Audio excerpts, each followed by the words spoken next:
ഹരേ രാമ രാമ രാമ ഹരേ ഹരേ, ഹരേ കൃഷ്ണ കൃഷ്ണ കൃഷ്ണ ഹരേ ഹരേ. പ്രിയപ്പെട്ട ബന്ധുക്കളെ, നമ്മൾ കഴിഞ്ഞ ഭാഗത്തിൽ കണ്ടത് വാൽമീകി മഹർഷിയുടെ ആശ്രമത്തിനടുത്തെത്തിയ ശ്രീരാമന്റെ അശ്വമേധയാഗത്തിലെ കുതിരയെ ലവകുശന്മാർ തടഞ്ഞതും അതിനെ വീണ്ടെടുക്കാനെത്തിയ ഹനുമാനുമായി അവർ ഏറ്റുമുട്ടിയതുമാണ്. മഹാബലനായ ഹനുമാനെ പോലും തങ്ങളുടെ അസ്ത്രവിദ്യ കൊണ്ട് നേരിട്ട ആ ബാലവീരന്മാരുടെ യഥാർത്ഥ ശക്തി ഇപ്പോഴും ലോകം അറിഞ്ഞിട്ടില്ലായിരുന്നു. എന്നാൽ ആ ചെറിയ സംഘർഷം ഉടൻ തന്നെ ഒരു മഹായുദ്ധമായി മാറാൻ പോവുകയായിരുന്നു. അശ്വമേധയാഗത്തിന്റെ കുതിര വാൽമീകി ആശ്രമത്തിന് സമീപം തടഞ്ഞു വെച്ചിരിക്കുന്നു എന്ന വാർത്ത അയോധ്യയിലെത്തി. ശ്രീരാമന്റെ സൈന്യത്തിൽ വലിയ ആശങ്കയുണ്ടായി. 2 ബാലന്മാർ കുതിരയെ തടഞ്ഞിരിക്കുന്നു, ഹനുമാനെയും അവർ നേരിട്ടിരിക്കുന്നു. വാർത്ത കേട്ടവർക്ക് വിശ്വസിക്കാനായില്ല. രാമന്റെ സൈന്യത്തിലെ മഹാവീരന്മാർ ഒന്നിനു പിന്നാലെ ഒന്നായി യുദ്ധഭൂമിയിലേക്ക് പുറപ്പെട്ടു. അവരുടെ ലക്ഷ്യം ഒന്നു മാത്രം, യാഗാശ്വത്തെ തിരിച്ചു കൊണ്ടുവരിക. വനപ്രദേശം പതിയെ യുദ്ധഭൂമിയായി മാറി. ഒരു വശത്ത് അയോധ്യയുടെ മഹാസൈന്യം, മറുവശത്ത് വാൽമീകി ആശ്രമത്തിലെ 2 ബാലന്മാർ. ലവനും കുശനും പരസ്പരം നോക്കി. ലവൻ പറഞ്ഞു, സഹോദര, നാം ധർമ്മത്തിനു വേണ്ടിയാണ് ഈ കുതിരയെ തടഞ്ഞത്. എത്ര വലിയ സൈന്യം വന്നാലും സത്യത്തിന്റെ വഴിയിൽ നിന്ന് നാം പിന്മാറരുത്. ലവൻ വില്ലെടുത്തുകൊണ്ട് പറഞ്ഞു, അതെ, നമ്മുടെ ഗുരുദേവൻ നമ്മെ പഠിപ്പിച്ചത് ഭയന്ന് പിന്മാറാനല്ല, ധർമ്മത്തെ സംരക്ഷിക്കാനാണ്. അവർ യുദ്ധത്തിന് തയ്യാറായി. അപ്പോഴേക്കും രാമസൈന്യം മുന്നിലെത്തി. വലിയ കൊടികൾ പാറി, ശംഖനാദം മുഴങ്ങി, രഥചക്രങ്ങളുടെ ശബ്ദം വനത്തെ നടുക്കി. ആനകളും കുതിരകളും സൈനികരും യുദ്ധത്തിനായി അണിനിരന്നു. ലവകുശന്മാർ മാത്രം ശാന്തരായി നിന്നു. അവരുടെ മുഖത്ത് ഭയത്തിന്റെ ഒരു കണിക പോലും ഇല്ലായിരുന്നു. ഒരു സൈനികൻ പരിഹാസത്തോടെ പറഞ്ഞു, ഇവർ കുട്ടികളല്ലേ, ഇത്ര വലിയ സൈന്യത്തെ നേരിടാൻ ഇവർക്ക് കഴിയുമോ? പക്ഷേ അടുത്ത നിമിഷം തന്നെ അവന്റെ സംശയത്തിന് ഉത്തരം ലഭിച്ചു. ലവന്റെ വില്ലിൽ നിന്ന് ഒരു അമ്പു പുറപ്പെട്ടു. അത് മുന്നിലെ രഥത്തിന്റെ പതാക തകർത്തു. കുശന്റെ അമ്പ് മറ്റൊരു രഥത്തിന്റെ ചക്രം തകർത്തു. സൈനികർ ഞെട്ടി. ഇവർ സാധാരണ ബാലന്മാരല്ല. യുദ്ധം ആരംഭിച്ചു. ലവകുശന്മാർ ഒരുമിച്ച് അമ്പുകൾ തൊടുത്തു. അവരുടെ അസ്ത്രങ്ങൾ ആകാശത്ത് മിന്നൽ പോലെ പാഞ്ഞു. ഒരാൾക്ക് പിന്നാലെ മറ്റൊരാൾ വീണു. രഥങ്ങൾ തകർന്നു. കുതിരകൾ പിന്മാറി. സൈന്യത്തിൽ ആശയക്കുഴപ്പം പടർന്നു. എന്നാൽ ലവകുശന്മാർ ആരെയും അനാവശ്യമായി കൊല്ലാൻ ആഗ്രഹിച്ചില്ല.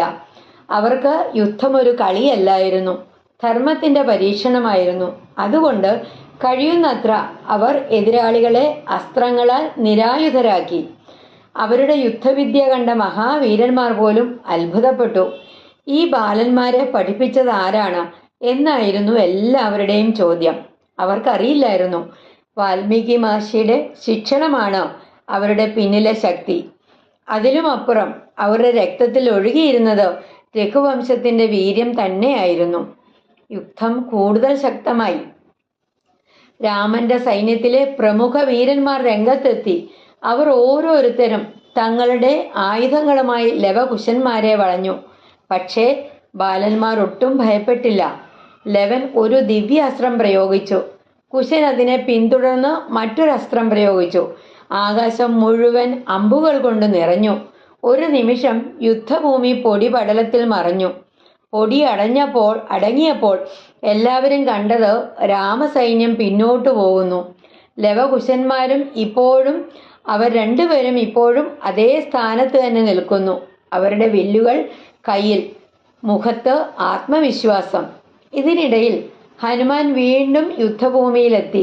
രാമന്റെ ദാസനും പരമഭക്തനുമായ ഹനുമാൻ ഈ ബാലന്മാരുടെ വീര്യം നേരത്തെ തന്നെ കണ്ടിരുന്നു. അവന്റെ മനസ്സിൽ ഒരു വിചിത്രമായ വികാരം. ഈ ബാലന്മാരെ കാണുമ്പോൾ എൻ്റെ ഹൃദയത്തിൽ എന്തുകൊണ്ടാണ് ഇത്ര സ്നേഹം തോന്നുന്നത്? അവൻ അവരെ നോക്കി. അവരുടെ മുഖത്തിൽ രാമന്റെ ചില പ്രത്യേകതകൾ അവൻ അനുഭവപ്പെട്ടു. എങ്കിലും ആ രഹസ്യം അപ്പോഴും വെളിപ്പെട്ടില്ല. ഹനുമാൻ പറഞ്ഞു, മക്കളെ, ഇനിയും യുദ്ധം വേണ്ട. ഈ കുതിര ശ്രീരാമന്റെ യാഗത്തിൻ്റെതാണ്, അതിനെ വിട്ടുകൊടുക്കുക. ലവൻ വിനയത്തോടെ മറുപടി നൽകി, മഹാവീര, നിങ്ങളോട് ഞങ്ങൾക്ക് ആദരവുണ്ട്. എന്നാൽ ധർമ്മത്തിന്റെ കാര്യം വരുമ്പോൾ ഞങ്ങൾ പിന്മാറുകയില്ല. ഹനുമാൻ അവരെ നോക്കി. അവന്റെ ഹൃദയത്തിൽ വീണ്ടും ഒരു സ്നേഹതരംഗം. ശരി, അവൻ പറഞ്ഞു, അങ്ങനെയെങ്കിൽ നിങ്ങളുടെ വീര്യം വീണ്ടും കാണട്ടെ. അങ്ങനെ ഹനുമാനും ലവകുശന്മാരും വീണ്ടും ഏറ്റുമുട്ടി. വനം മുഴുവൻ നടുങ്ങി. ഹനുമാൻ തന്റെ അത്ഭുത ശക്തി പ്രകടിപ്പിച്ചു. പക്ഷേ ലവകുശന്മാർ അതിനൊത്ത അസ്ത്രങ്ങൾ പ്രയോഗിച്ചു. ഒടുവിൽ ഹനുമാനെ അവർ വീണ്ടും നിയന്ത്രിച്ചു. ഹനുമാൻ അവരെ നോക്കി ചിരിച്ചു. അവന്റെ മനസ്സിൽ ഇപ്പോൾ സംശയം കൂടുതൽ ശക്തമായി. ഇവരാരാണ്? അതിനിടെ മറ്റൊരു മഹാവീരൻ യുദ്ധഭൂമിയിലേക്ക് എത്തി. അവൻ ശത്രുഘ്നനായിരുന്നു.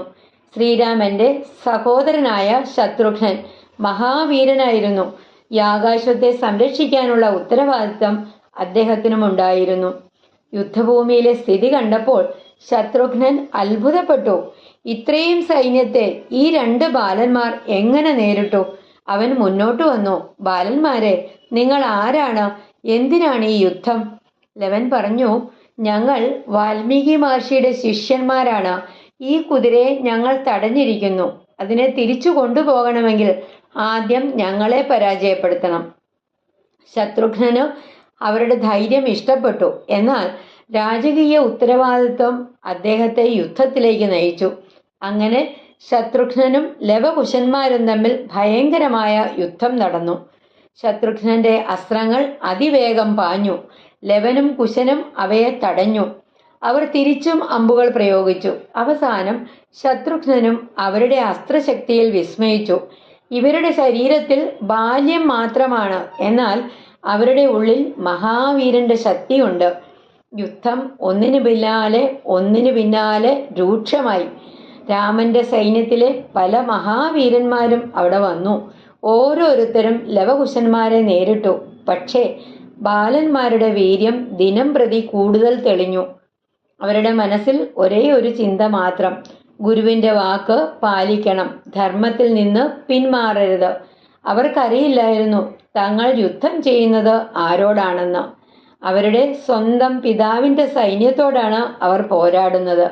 അയോധ്യയിൽ ഈ വാർത്ത കേട്ട് ശ്രീരാമൻ ആഴത്തിൽ ചിന്തിച്ചു. ഇവർ ആരാണ്? അദ്ദേഹത്തിന്റെ ഹൃദയത്തിൽ ഒരു വിചിത്രമായ ആകർഷണം. അവരെ കാണണമെന്നൊരാഗ്രഹം. അവരുടെ വീര്യത്തെക്കുറിച്ച് കേൾക്കുമ്പോൾ തന്നെ രാമന്റെ ഹൃദയത്തിൽ അറിയാത്തൊരു ബന്ധമുണർന്നു. അദ്ദേഹം ചോദിച്ചു, അവരുടെ രൂപം എങ്ങനെയാണ്? സൈനികർ പറഞ്ഞു, മഹാരാജാവേ, അവർ ബാലന്മാരാണ്. പക്ഷേ അവരുടെ മുഖത്ത് അസാധാരണമായ ഒരു തേജസ്സുണ്ട്. അവരുടെ വാക്കുകളിൽ ധർമ്മബോധമുണ്ട്. യുദ്ധത്തിൽ അവർ മഹാവീരന്മാരെ പോലെയാണ്. രാമൻ നിശബ്ദനായി. അദ്ദേഹത്തിന്റെ മനസ്സിൽ സീതയുടെ മുഖം തെളിഞ്ഞു. സീതേ എന്ന് അദ്ദേഹം മനസ്സിൽ വിളിച്ചു. എന്തുകൊണ്ടെന്ന് അറിയില്ല. ആ ബാലന്മാരുടെ വാർത്ത കേൾക്കുമ്പോഴെല്ലാം സീതയുടെ ഓർമ്മ കൂടുതൽ ശക്തമാവുന്നു. വാൽമീകി മഹർഷി ഇതെല്ലാം അറിഞ്ഞുകൊണ്ടിരുന്നു. അദ്ദേഹത്തിന് അറിയാമായിരുന്നു, ഇനി സത്യം അധിക നാൾ മറഞ്ഞു നിൽക്കില്ല. ലവകുശന്മാർക്ക് തങ്ങളുടെ ജന്മരഹസ്യം അറിയേണ്ട സമയം അടുത്തിരിക്കുന്നു. സീതാദേവിയും തന്റെ മക്കളുടെ വീര്യം കേട്ടു. അവളുടെ ഹൃദയത്തിൽ അഭിമാനത്താൽ നിറഞ്ഞു. പക്ഷേ ഒരു അമ്മയുടെ ഹൃദയത്തിൽ ഭയവും ഉണ്ടായിരുന്നു. എൻ്റെ മക്കൾ ആരോടാണ് യുദ്ധം ചെയ്യുന്നത്? അവൾ ഭഗവാനെ പ്രാർത്ഥിച്ചു. എൻ്റെ മക്കളെ സംരക്ഷിക്കണമേ. അവൾക്കറിയില്ലായിരുന്നു അവളുടെ സ്വന്തം മക്കൾ പോരാടുന്നത് അവരുടെ പിതാവിന്റെ സൈന്യത്തോടാണെന്ന്. യുദ്ധം വീണ്ടും തുടങ്ങി. ലവനും കുശനും രാമസൈന്യത്തെ നേരിട്ടു. അവരുടെ അമ്പുകൾ മഴ പോലെ പെയ്തു. സൈനികർ വിസ്മയിച്ചു. ഹനുമാൻ അവരെ നോക്കി നിന്നു. അവന്റെ ഹൃദയത്തിൽ ഇപ്പോൾ ഒരു ഉറച്ച തോന്നൽ: ഇവർ സാധാരണ ബാലന്മാരല്ല. അവൻ കണ്ണടച്ചു, രാമനെ സ്മരിച്ചു. അപ്പോൾ അവന്റെ മനസ്സിൽ ഒരു ദിവ്യമായ ബോധം തെളിഞ്ഞതുപോലെ തോന്നി. ഇവർക്ക് രാമനുമായി എന്തോ ബന്ധമുണ്ട്. പക്ഷേ പൂർണ്ണ സത്യം ഇപ്പോഴും അവന് വ്യക്തമായില്ല. അവസാനം യുദ്ധം ഒരു നിർണായക ഘട്ടത്തിലേക്കെത്തി. രാമന്റെ സൈന്യത്തിന് ഈ ബാലന്മാരെ കീഴടക്കാൻ കഴിയുന്നില്ല. അയോധ്യയിലെ മഹാരാജാവിന്റെ യാഗാശ്വം ഇപ്പോഴും അവരുടെ കൈവശം. അപ്പോൾ എല്ലാവരുടെയും മനസ്സിൽ ഒരേ ഒരു ചോദ്യം: ഇനി ആരാണ് ഇവരെ നേരിടുക? അതിനുള്ള ഉത്തരം വളരെ വലുതായിരുന്നു. കാരണം ഇനി യുദ്ധഭൂമിയിലേക്ക് വരാൻ പോകുന്നത് സാധാരണ സൈനികനല്ല, രാമന്റെ സ്വന്തം സഹോദരനും മഹാവീരനുമായ ലക്ഷ്മണൻ. അവൻ എത്തിയാൽ യുദ്ധത്തിന്റെ സ്വഭാവം തന്നെ മാറും. എന്നാലും അതിലും വലിയൊരു രഹസ്യം ആ യുദ്ധത്തിന്റെ പിന്നിൽ കാത്തു നിൽക്കുന്നുണ്ടായിരുന്നു. ലക്ഷ്മണന്റെ മുന്നിൽ നിൽക്കാൻ പോകുന്ന ഈ രണ്ട് കുഞ്ഞു ബാലന്മാർ, അവർ ഒരിക്കൽ വനത്തിൽ ഉപേക്ഷിച്ച് മടങ്ങിപ്പോയ സീതാദേവിയുടെ പുത്രന്മാരാണ്. ലക്ഷ്മണന് അതറിയില്ല, ലവകുശന്മാർക്കും അതറിയില്ല. വിധി മാത്രം എല്ലാം അറിയുന്നു. അങ്ങനെ അശ്വമേധയാഗത്തിന്റെ കുതിരയെ ചുറ്റിപ്പറ്റി ആരംഭിച്ച ചെറിയൊരു സംഭവം ഇപ്പോൾ രാമകുടുംബത്തിന്റെ വിധിയെ തന്നെ മാറ്റിമറിക്കുന്ന മഹാസംഭവമായി മാറുകയാണ്. രാമന്റെ സൈന്യം, ലവകുശന്മാർ, ഹനുമാൻ, ശത്രുഘ്നൻ എല്ലാവരും ഒരേ യുദ്ധഭൂമിയിൽ.